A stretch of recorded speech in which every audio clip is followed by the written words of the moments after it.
Dans le cadre du Master MES 2, Florent, Julie et moi-même avons souhaité organiser une soirée sur le thème de l'ouverture des capitaux officinaux. Nous remercions le docteur Dominique Crier, directeur de la formation, d'avoir accepté ce thème. Nous remercions les intervenants ici présents, dont nous avons l'honneur d'accueillir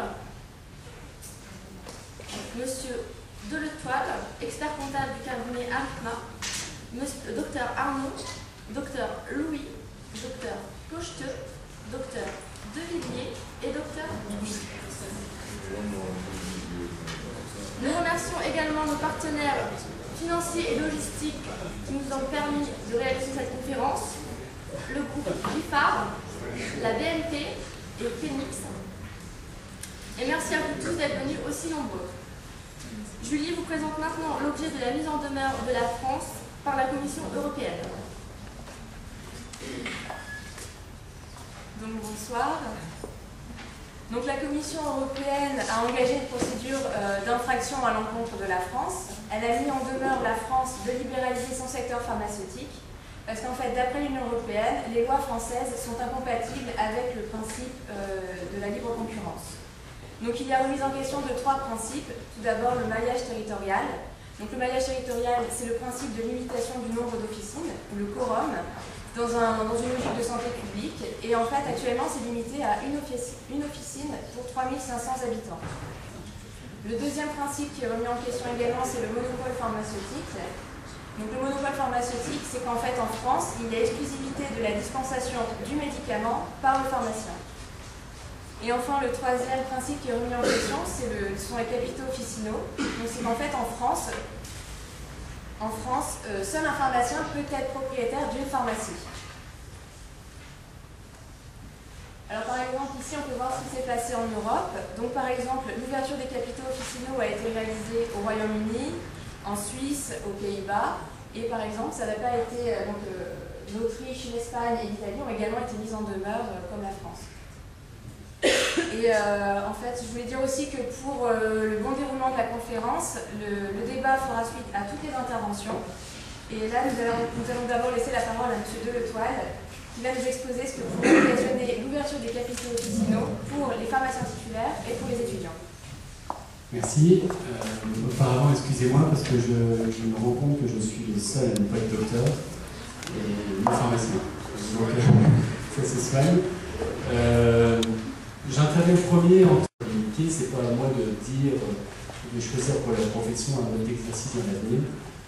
J'ai simplement une opinion, une observation de ce qu'on peut faire dans notre pays, et puis une certaine logique. Et simplement, je souhaite d'abord brosser le contexte pour animer le débat qui va suivre. Alors, je voudrais situer d'abord les raisons pour lesquelles, à mon sens, on va vers une ouverture du capital.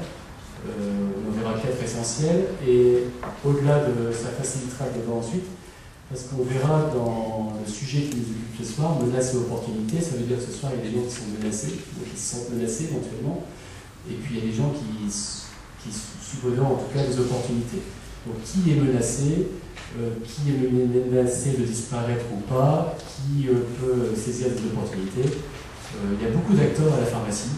Il y a des acteurs, si on fait un environnement rapide, le pharmacien est entouré par des laboratoires, il est entouré par des grossistes, il est entouré par des groupements, il a des clients ou des patients, il y a la sécurité sociale, enfin ça fait beaucoup de monde, il y a des prestataires de services qui sont intermédiaires, avocats, experts comptables, banquiers, journalistes.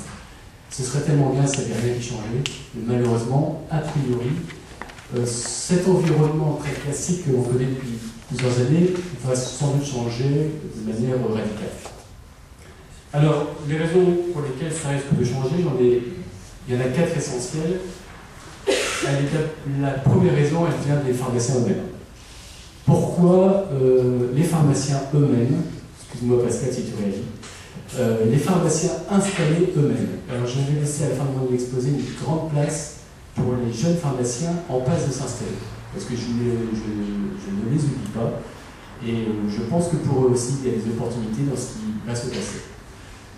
Les pharmaciens installés.